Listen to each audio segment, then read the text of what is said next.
അദ്ദേഹത്തോട് നൽകുന്ന മറ്റൊരു നിർദ്ദേശം വിത്ർ നമസ്കരിക്കാനാണ്. വിത്ർ നമസ്കാരം നിർവഹിക്കണമെന്നതാണ് മറ്റൊരു ഉപദേശം നൽകിയിട്ടുള്ളത്.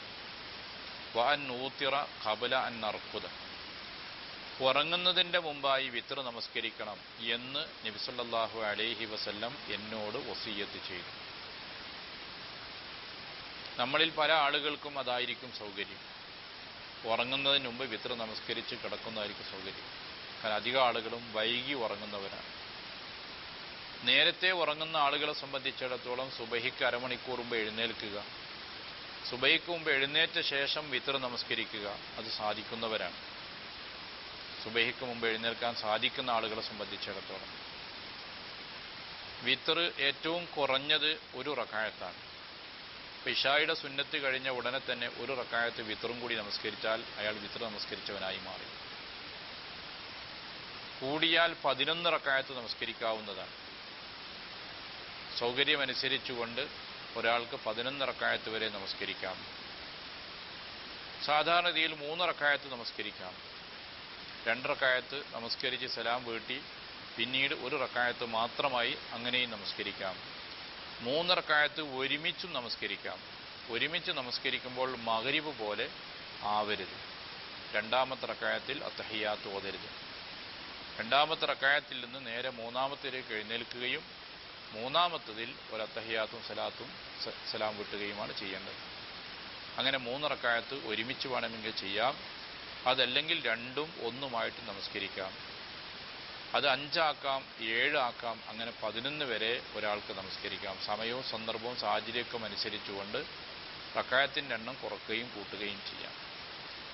ഈ നമസ്കാരത്തിൻ്റെ സമയം ആരംഭിക്കുന്നത് ഇശായുടെ സുന്നത്ത് കഴിഞ്ഞാൽ പിന്നെ വിത്ർ നമസ്കാരത്തിൻ്റെ സമയമാണ്. അപ്പോൾ ഇശാക്ക് ശേഷമാണ് സമയം ആരംഭിക്കുന്നത്.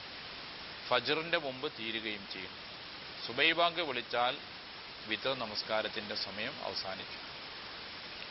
ആളുടെ സൗകര്യമനുസരിച്ചുകൊണ്ട് രാത്രിയുടെ ആദ്യ ഭാഗങ്ങളിലോ അല്ലെങ്കിൽ രാത്രിയുടെ അവസാന ഭാഗത്തിലോ ഉറങ്ങി എഴുന്നേറ്റ ശേഷമോ ഉറങ്ങുന്നതിൻ്റെ മുമ്പോ ഒരാൾക്ക് ഈ നമസ്കാരം നിർവഹിക്കാവുന്നതാണ്.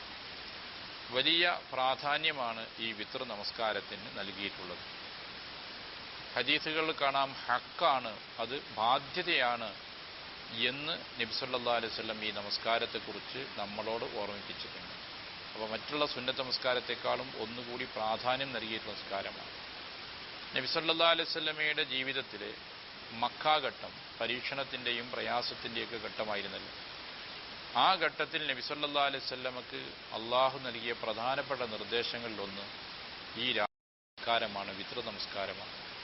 ഖുമിൽ ലൈല ഇല്ലാ ഖലീല, രാത്രിയുടെ പകുതിയോ അതിൻ്റെ ഒരു ഭാഗമോ സൗകര്യമനുസരിച്ചുകൊണ്ട് ഖുമിൽ ലൈൽ, നബിയെ താങ്കൾ രാത്രി നമസ്കാരം നിർവഹിക്കുക.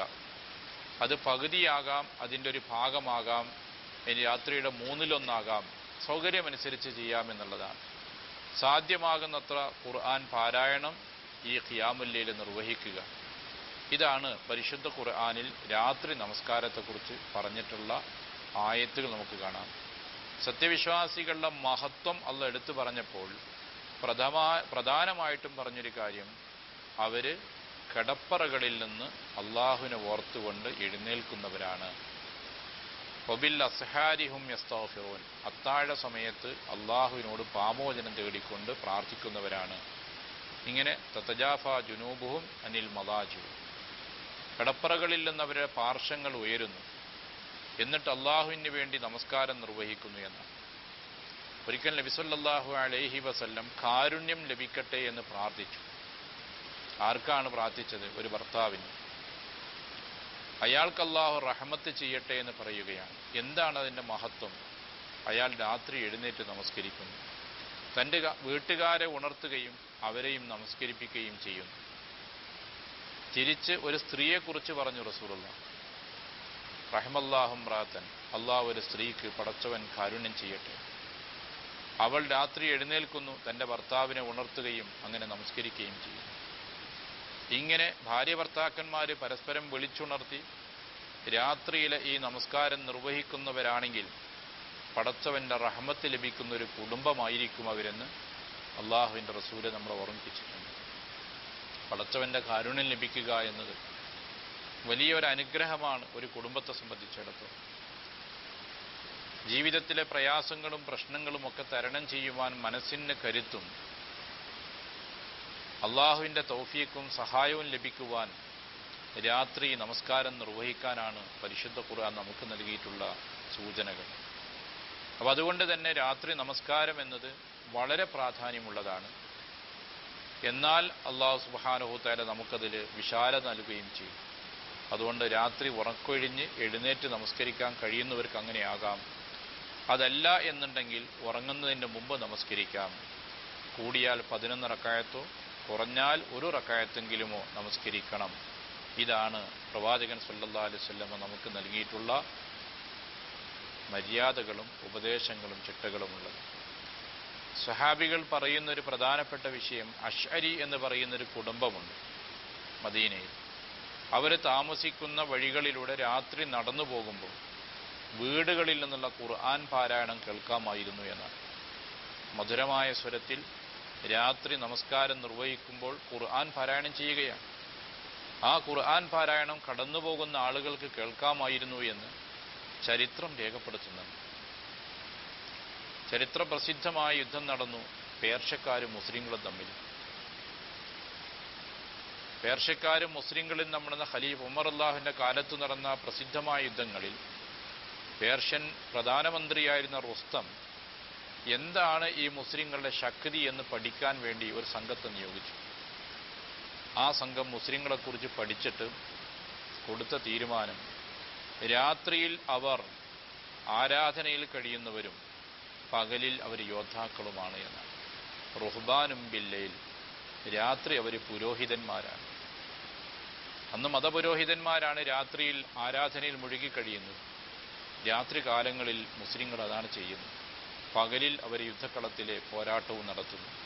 ഇതാണ് അവരുടെ ശക്തി എന്നാണ് പഠിപ്പിച്ചത്. അപ്പോൾ സൂചിപ്പിക്കുന്നത് മുസ്ലിം സമൂഹത്തിലുണ്ടായിരുന്ന അന്നത്തെ ഒരു മഹത്വമാണ് ഈ സുന്നത്ത് നമസ്കാരങ്ങൾ, പ്രത്യേകിച്ച് രാത്രി നമസ്കാരം നിർവഹിക്കുകയും അതിലൂടെ അള്ളാഹുവിനോട് ദീർഘമായി പ്രാർത്ഥിക്കുകയും ചെയ്തുകൊണ്ട് ജീവിതത്തിനും പരലോകത്തേക്കും വേണ്ടത് പടച്ചവൻ്റെ സഹായങ്ങൾ, അനുഗ്രഹങ്ങൾ അവർ നേടിയെടുക്കുന്നു എന്നുള്ളത്.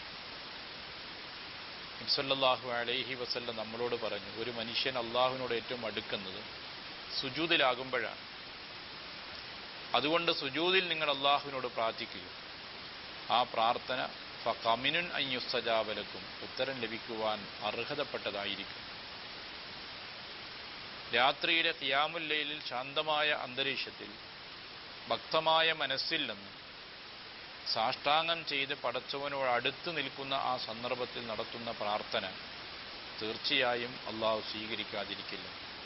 അതുകൊണ്ടാണ് ഒബിൽ അസ്ഹാരി ഹും യസ്തഗ്ഫിറൂൻ, അത്താഴ സമയങ്ങളിൽ അവർ അള്ളാഹുവിനോട്, സഹൂറിൻ്റെ സമയം അള്ളാഹുവിനോട് ഇസ്തിഗ്ഫാർ ചെയ്യുന്നവരാണ് എന്ന് സത്യവിശ്വാസികളുടെ മഹത്വമായി പറഞ്ഞത്. അപ്പോൾ ആ സമയത്ത് എഴുന്നേറ്റിരുന്ന് പടച്ചവനെ ഓർത്ത് ചെയ്ത പാപങ്ങൾക്ക് പടച്ചവനോട് മാപ്പ് ചോദിക്കുന്നു എന്നത് വിശ്വാസികളുടെ മഹത്വമായി പരിശുദ്ധ ഖുർആൻ പരിചയപ്പെടുത്തിയത് നമ്മുടെ ജീവിതത്തിലേക്ക് കൂടി പകർത്താനാണ് നമ്മൾ ശ്രമിക്കേണ്ടത്.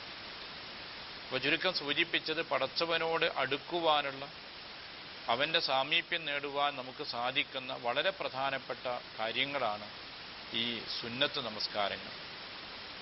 അത് റവാത്തിബ് സുന്നത്താകാം, സൂചിപ്പിച്ച പോലെ ളുഹാ നമസ്കാരമാകാം, വിത്ർ നമസ്കാരം, രാത്രി നമസ്കാരമാകാം.